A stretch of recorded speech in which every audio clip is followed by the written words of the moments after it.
Welcome to the Word of God, SOAR International Ministries Incorporated. It is Christ-centered and Holy Spirit-empowered ministry, teaching the Word of God in the power of the Holy Spirit. Today, our lesson is What is Salvation? Part 1. In Christianity, salvation, also called deliverance or redemption, is the saving of human beings from sin and its consequences, which include death and separation from God by Christ's death and resurrection, and the justification entailed by this salvation.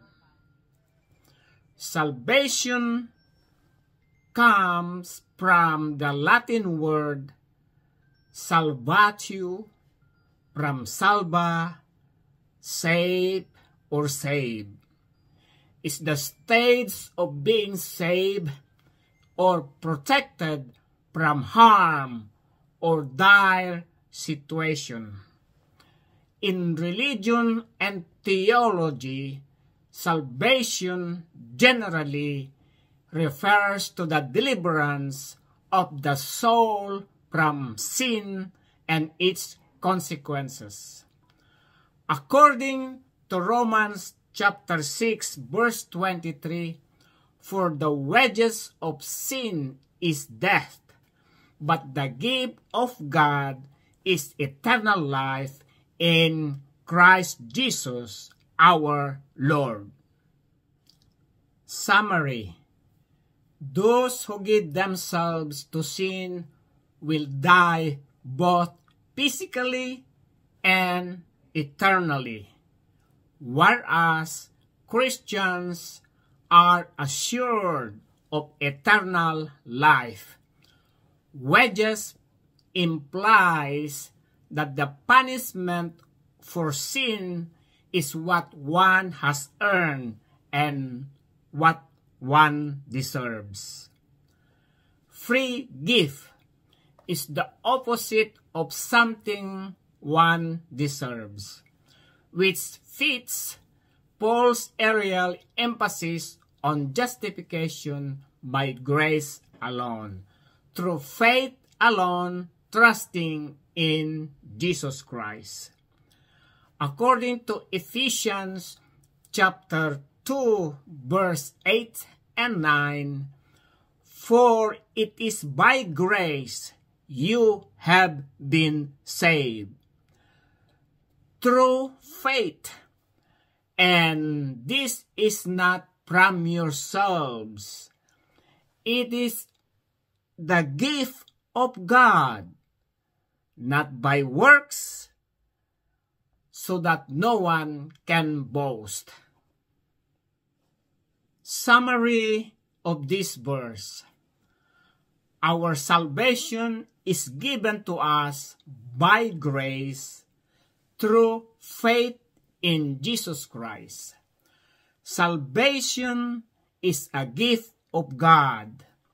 You and I cannot earn it, or you cannot get salvation by doing good works. How to get your salvation?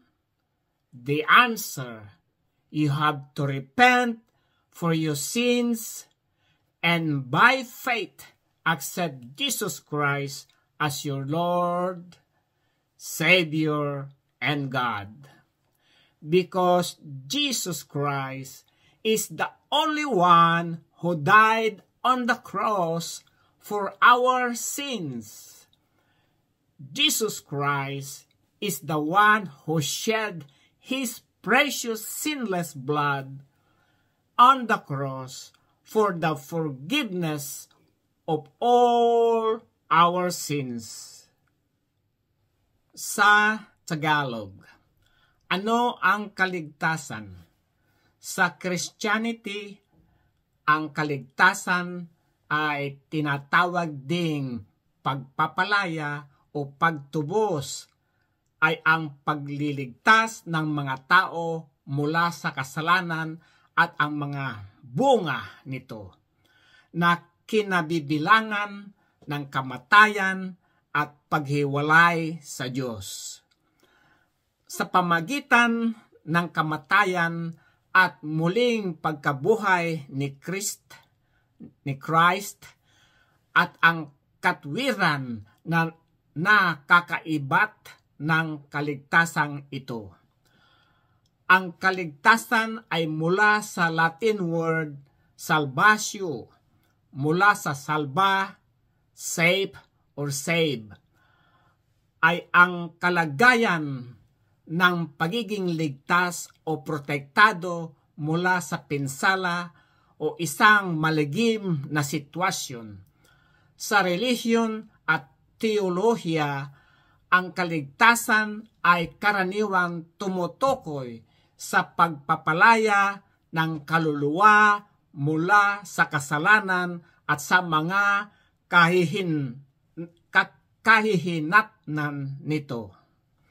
Sa Romans chapter 6 verse 23, sapagkat ang kabayaran ng kasalanan ay kamatayan, ngunit ang kaloob ng Diyos na walang bayad ay buhay na walang hanggang kay Kristo Jesus na Panginoon natin.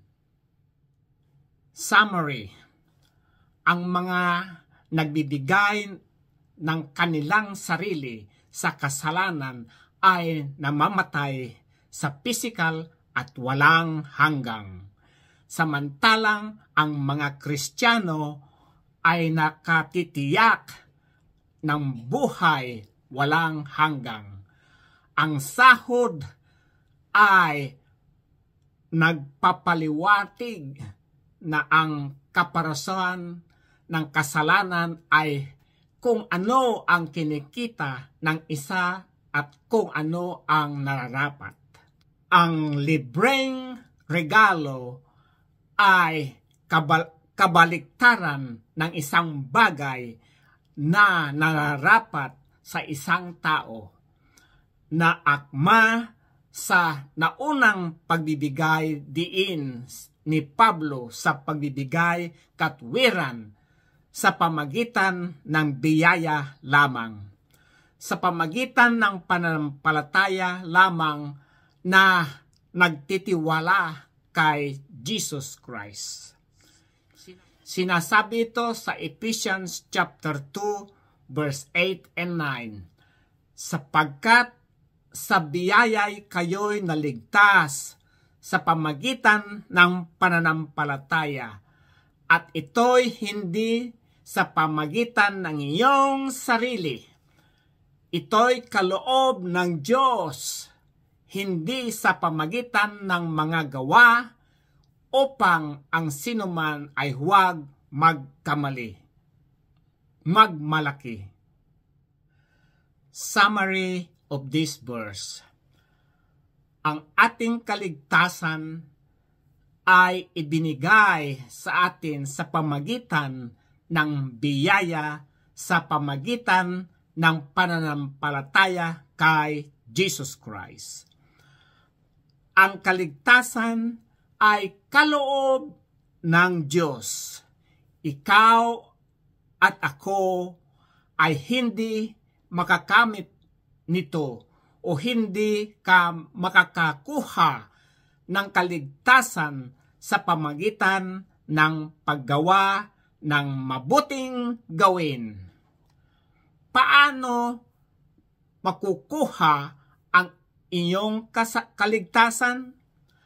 Ang sagot, kailangan mong magsisi para sa iyong maraming kasalanan at sa pamagitan ng pananampalataya, tanggapin si Jesus Christ bilang iyong tagapagligtas, Panginoon at Diyos. Dahil si Jesus Christ ay namatay sa cross para sa lahat ng iyong mga kasalanan.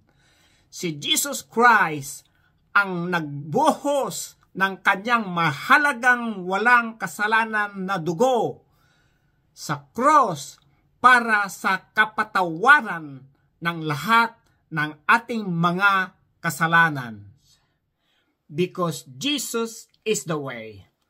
According to John 14:6, Jesus answered, I am the way, the truth, and the life. No one comes to the Father except through me. And also in Acts 4:12, it says, salvation is found in no one else, for there is no other name under heaven given to mankind by which we must be saved. Summary. These two verses, John 14:6 and Acts 4:12, proves to us human beings that you cannot go to heaven without Jesus. Jesus said, I am the way, the truth, and the life. Everybody must know Jesus Christ for us to go to heaven. For there is no other way to go to heaven.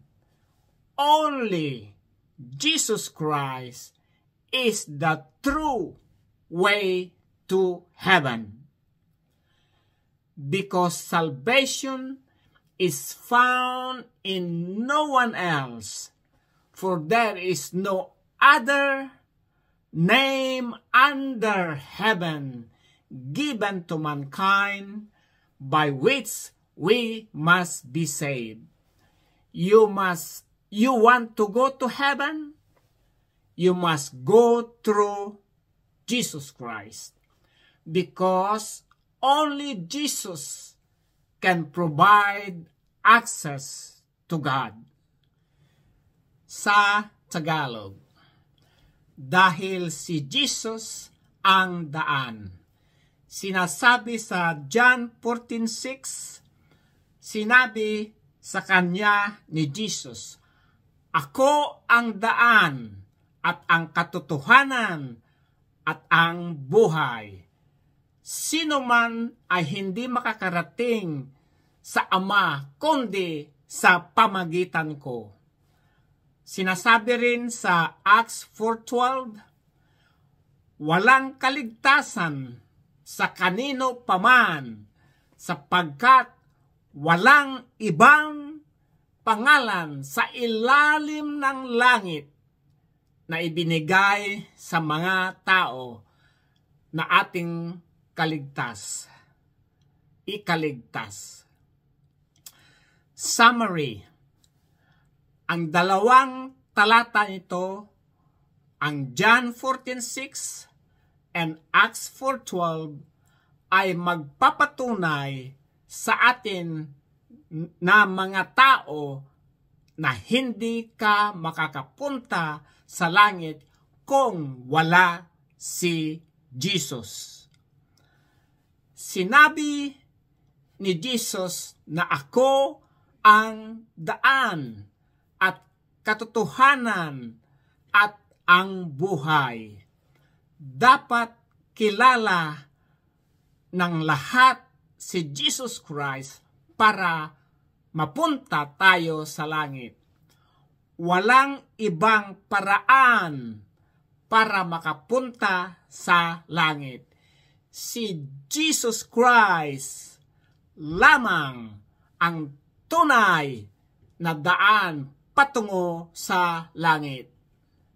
Sapagkat ang kaligtasan ay hindi matatagpuan sa iba, sapagkat walang ibang pangalan sa silong ng langit na ibinigay sa sangkatauhan kung saan tayo dapat maligtas.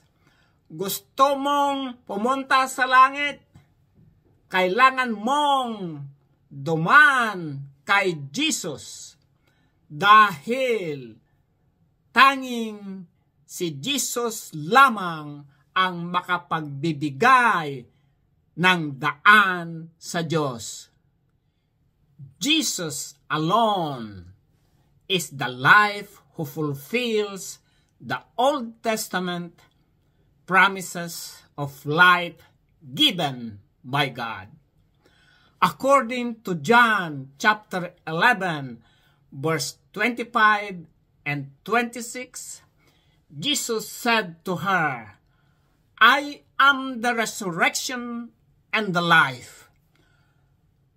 The one who believes in me will live even though they die. And whoever lives by believing in me will never die. Do you believe this? And according to John chapter 1 verse 4, in him was life, and that life was the light of all mankind. And according to John 5:26, for as the Father has life in himself, so he has granted the Son also to have life in himself. Summary: truly, Jesus is the resurrection and the life. Any person who believes in Jesus will, even though we die, any person who lives believing in Jesus will never die. Yes, we die physically, believing in Jesus Christ as our Lord and Savior. But in the end, when Jesus comes for the second time, we will resurrect and go to heaven with Jesus and live eternally in heaven. Because in Jesus is life for all who believes in Jesus.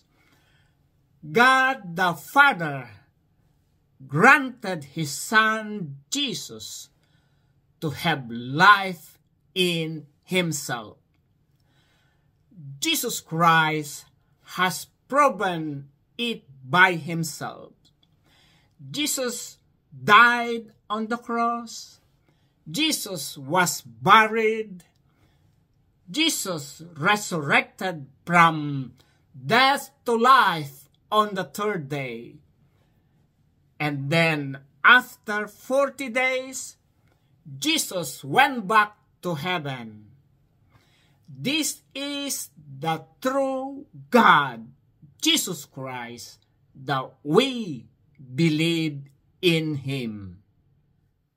Sa Tagalog, si Jesus lamang ang buhay, tumutupad sa mga pangako ng lumang tipan ng buhay na ibinigay ng Diyos. Sinasabi ito sa John chapter 11 verse 25 and 26. Sinabi sa kanya ni Jesus, "Ako ang muling pagkabuhay at ang buhay. Ang sumasampalataya sa akin, bagabat sila'y mamamatay, ay buhay. At ang bawat nabubuhay sa sumasampalataya sa akin ay hindi mamamatay magpakailanman." Pinaniniwalaan mo ba ito? Sabi ng John 1:4, nasa kanya ang buhay at ang buhay ay isang ilaw ng mga tao. Sinasabi rin sa John chapter 5 verse 26, sapagkat kung paanong ang Ama ay may buhay sa kanyang sarili, ay pinagkalooban din niya ang anak na magkaroon ng buhay sa kanyang sarili. Summary. Tunay na si Jesus ang muling pagkabuhay at ang buhay. Sino mang tao na naniniwala kay Jesus ay gagawin kahit na tayo ay mamamatay. Ang sino mang taong nabubuhay sa pamagitan ng paniniwala kay Jesus ay hindi mamamatay. Oo, tayo'y mamamatay sa pisikal na pananalig kay Jesus bilang ating tagapagligtas at Panginoon. Ngunit sa wakas, sa pagdating ni Jesus sa ikalawang pagkakataon, tayo ay muling mabubuhay at mapupunta sa langit kasama ni Jesus at mabubuhay ng walang hanggang sa langit. Dahil kay Jesus ang buhay para sa lahat ng naniniwala kay Jesus.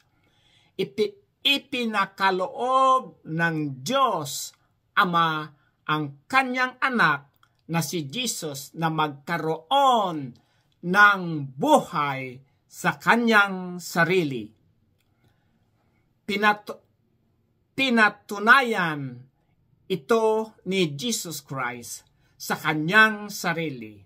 Namatay si Jesus sa cross. Inilibing si Jesus. Nabuhay na magulit si Jesus mula sa kamatayan tungo sa buhay sa ikatlong araw. At pagkatapos ng 40 days ay bumalik si Jesus sa langit. Ito ang tunay na Diyos na si Jesus Christ na ating pinaniniwalaan. This is the end of our teaching in part 1. I hope and pray you learn something about salvation. Let us pause a moment and pray. Jesus, I present myself at this moment as a sinner. I recognize that I am a sinner. I have sinned against you, Jesus. I truly repent for all my sins that I have committed against you from the time of my young life until now. I am so sorry for my iniquities, my wickedness, my immoral nature, my unfair behavior, my evil thoughts, my transgression against your divine law. O God, have mercy on me and forgive all my sins. Cleanse me, purify me deep inside, O God. By faith, I accept you as my Lord and Savior. I believe that you died for my sins on the cross, that you were buried and rose again to life on the third day according to the scriptures. Jesus, I thank you for forgiving my sins. I thank you for purifying me from all unrighteousness. Jesus, I love you. From now on, lead my life to holiness and righteousness. Guide me and protect me from sinning against you. I all ask this in the most gracious name. Amen. God bless you. See you next lesson.